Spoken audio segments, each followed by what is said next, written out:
ஆமா, என் வண்டி எடுத்து எங்கடா போனேன்? நான் என் வண்டியில பெட்ரோல் இல்லைங்கண்ணா. இந்த டிரைவர் பழனிசாமிக்கிறாருல, அவங்க சம்சாரம் போன் பண்ணாங்க. அவங்க அம்மாவுக்கு எங்கேயோ ஊர்ல உடம்பு சரியில்லையா, என்ன கொண்டாந்து ஊர்ல விட்டு வாங்கன்னு அப்படின்னு சொன்னாங்க. அதனால கொண்டு விட்டு வர போனேன். வீட்லயே விட்டு வந்துட்டியா?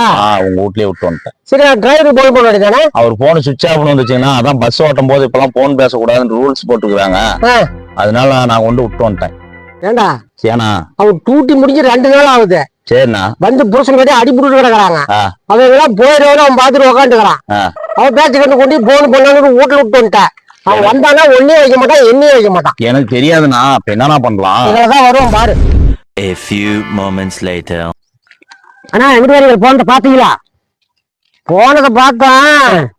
வண்டி என்னது கொண்டே விட்டுட்டு வந்தான் வீட்லயே அவன் முண்டாட்டியவன். சரி, உங்களுக்கு நான் வரைக்கும் நீங்க இந்த பஞ்சாயத்துலயும் மாட்டல. நீ சாயந்தரம் உங்களுக்கு பஞ்சாயத்து இருக்குன்னு. பஞ்சாயத்து? ஆமா, உங்களுக்கு பஞ்சாயத்து உங்களுக்கு தான் இருக்குது.